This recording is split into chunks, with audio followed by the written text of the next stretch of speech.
Muchas veces me hacen preguntas como abogado, ¿cómo le dejo los bienes a la gente que yo quiero? Llámese cónyuge, hijos, familiares, amistades, a quien sea, como herencia ante una eventual muerte de uno.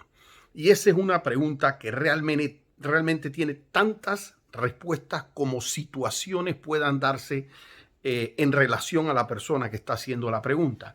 Es decir, cuántos bienes pretende dejar, a cuántas personas está eso involucrado, cómo están relacionadas esas personas, cuál es la edad de la persona que está haciendo en su momento dado algún tipo de, quiere hacer algún tipo de testamento.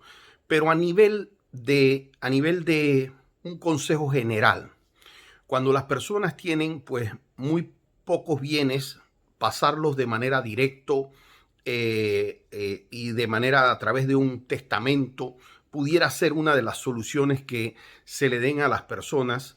Y yo hasta preferiría en cierta manera directa, aunque se guarde, por ejemplo, la persona, si yo voy a dejar la casa a mi hijo, pues yo de repente quiero conservar, tener el uso y usufructo hasta el último día que yo quiera, pero no hasta que viva, perdón, pero no quiero dejarle un problema cuando la persona fallece y que yo tenga que tener un montón de procesos o que tenga que hacer ciertos procesos para adquirir los bienes. Es de ahí donde la gente me pregunta qué hago. Los pongo en nombre de sociedades, los pongo en nombre de fundaciones, pongo un fideicomiso. Y si ya la cantidad de bienes es importante y las personas posibles que tengan derecho pudieran incluso tener conflictos entre ellos el día de mañana, entonces sí es sano no necesariamente hacerlo por vía de un testamento. Cuando las personas van a hacer cuando las personas van a abrir un juicio de sucesión,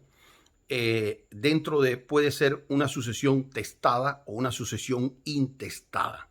En cualquiera de las dos, para mi gusto, es siempre problemático, aunque haya testamento, porque si hay personas con conflicto o si hay acreedores en conflicto, se pueden meter dentro de esos procesos y pueden hacerle la vida difícil a sus familiares, a sus hijos, a su cónyuge.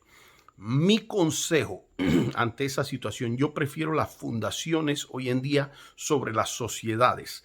Las sociedades de hoy en día en Panamá no son como las sociedades de antes, en donde muchas veces se tenía simplemente la acción al portador y eso se ponía casi que en una caja fuerte y el padre o la madre decían, miren, si algo me pasa, abran la caja fuerte, cambien la directiva o la directiva ya estaba cambiada y no había que entrar tanto en un proceso de una sucesión porque eso casi que estaba hablado entre las personas. Hoy en día, que casi todas las sociedades tienen temas de acciones nominativas, en teoría, pues estas acciones también tendrían que irse a un juicio de sucesión. Y puede ser que haya un testamento y puede ser que el testamento esté notariado, que sea clarísimo, que cumpla con todas las formalidades, pero eso no quiere decir que no pueda venir cualquier persona que se estime tiene derecho y tratarse de meter a incidentar o a participar de ese proceso y hacer que la persona pueda adquirir ese bien inmueble, esa casa, ese terreno, ese plazo fijo, lo que sea, le pueda ser problemático hacerlo. Yo, a manera de un consejo, aconsejo que si, por ejemplo, usted tiene 2 hijos, tiene una esposa y usted quiere dejar esas cosas separadas, haga 3 fundaciones. Si su capital y sus bienes y activos justifican eso. ¿Por qué? Porque usted hace una fundación en la que usted se mantiene como fundador. Nunca, nunca, y después voy a hacer un video de por qué, compre fundaciones que otra persona haya fundado. Eso es un tema que voy a explicar en la semana, no es el día de hoy, pero no lo haga. Haga su propia fundación, sea usted el fundador, conserve derechos como el fundador, conserve todo lo que usted quiera y usted en esta fundación, en la Fundación 1, usted nombra dentro del Consejo Fundacional al hijo 1. Y ahí tiene usted la participación como fundador y usted dice, si algo me pasa, esta persona asume la fundación. Pero ya todos los bienes que le van a ser destinados a ese hijo quedan en esa fundación. Usted tiene la fundación 2 y en la fundación 2 usted te lo tiene con el hijo 2.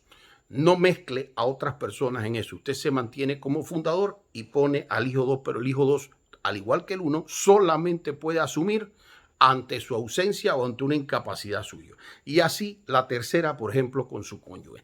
Esa es una manera que yo entiendo ordenada, la recomiendo. Hay gente que recomienda, por ejemplo, los fideicomisos.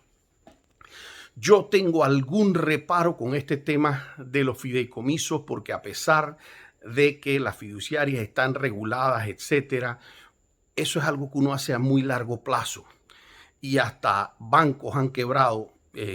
Fiduciarias pueden tener problemas y a veces uno confía demasiado en ese tema. Las fundaciones es de manera más directa. Así que yo los quiero dejar con este consejo el día de hoy.